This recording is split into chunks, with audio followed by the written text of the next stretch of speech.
Olá pessoal, estamos aqui no primeiro programa do nosso canal É Tempo de Falar.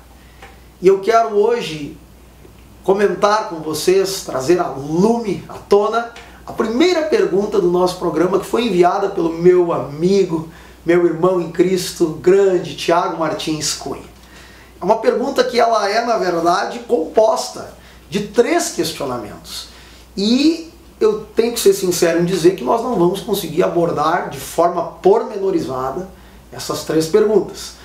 Então o que vai acontecer é o seguinte: hoje eu vou dar só uma pinceladinha, dando uma pequena resposta para o meu amigo Tiago, e depois, nos 3 próximos programas, nós vamos responder esses questionamentos que estão nessa pergunta do Tiago. O primeiro questionamento é o seguinte: quem são os evangélicos?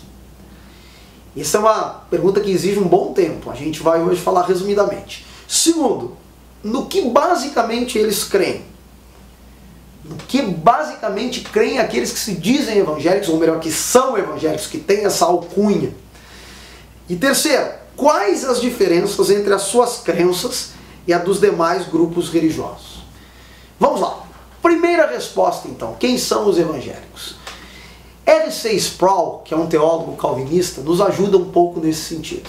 Ele vai dizer no seu livro Sola Gratia que a palavra evangélica está vinculada àqueles cristãos que no tempo da Reforma Protestante creram numa doutrina, na principal doutrina que foi trazida ao lume por estes reformadores, ou pelos reformadores, né? Lutero, Calvino e etc., que é a doutrina da justificação pela fé em Jesus Cristo. Nós vamos tratar dessa doutrina no próximo programa, onde estaremos respondendo essas perguntas. Hoje, quando nós falamos em evangélicos, nós entendemos assim que todo o que não é católico é evangélico, e a gente precisa deixar claro algumas coisas.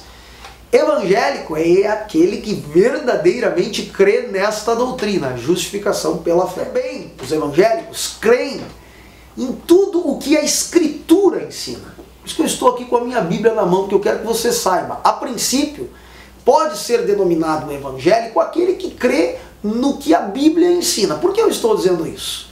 Porque na terceira pergunta nós vamos ver que há grupos dentro do próprio cristianismo que creem um pouquinho diferente dos evangélicos.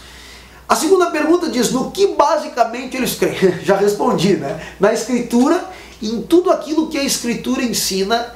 E isto lhe serve de regra de fé, na sua crença, na base da sua crença e na sua prática de vida. Ou seja, o que a Escritura diz para o cristão fazer, ele deve ter como praxis.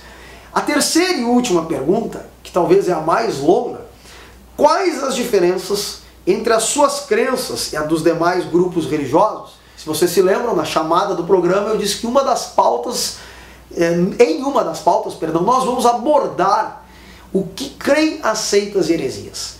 Aqui eu vou dar um exemplo para que você entenda a diferença entre os evangélicos e os católicos, por exemplo.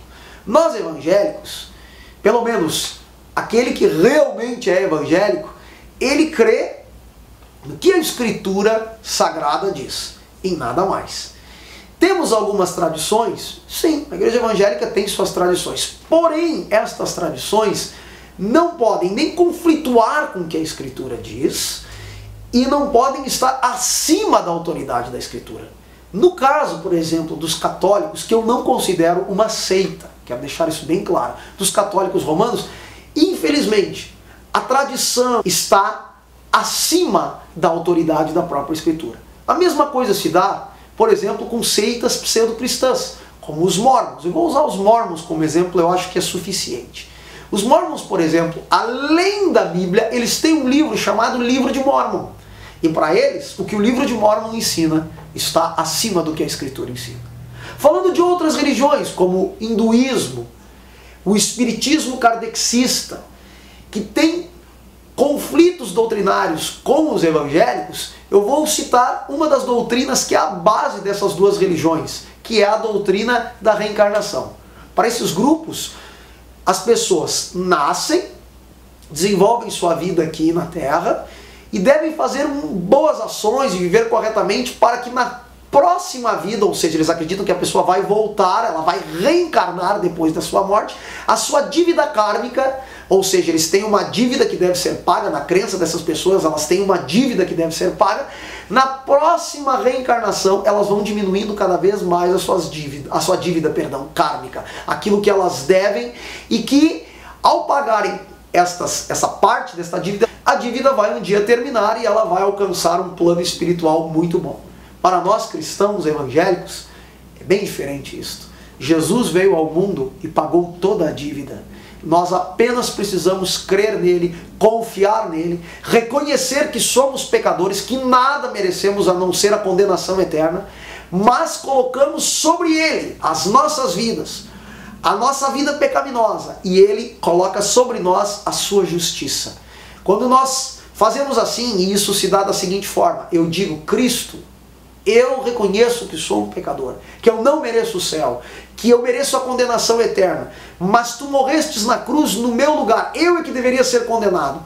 Tu, como eras perfeito, eras e é perfeito, e morrestes por mim, tu me torna justo, ou seja, tu me justifica. É como se um juiz dissesse assim: você está errado, mas eu vou te justificar, eu vou declarar você justo, porque você admitiu o seu erro, admitiu que está errado e agora quer mudar de vida.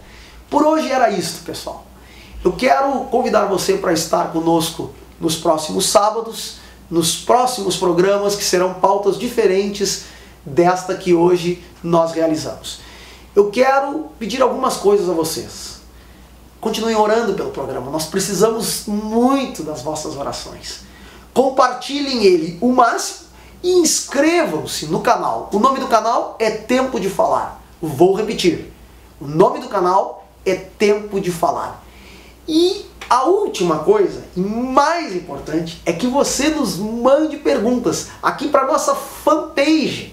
Eu preciso que você me envie perguntas para que nós possamos interagir e juntos compreendermos melhor a Escritura, a vontade de Deus, compreendermos melhor as questões teológicas que nós vamos abordar, e que possamos, através desta interação, nos edificarmos mutuamente para a glória do nosso Deus. Um grande abraço, até o próximo sábado.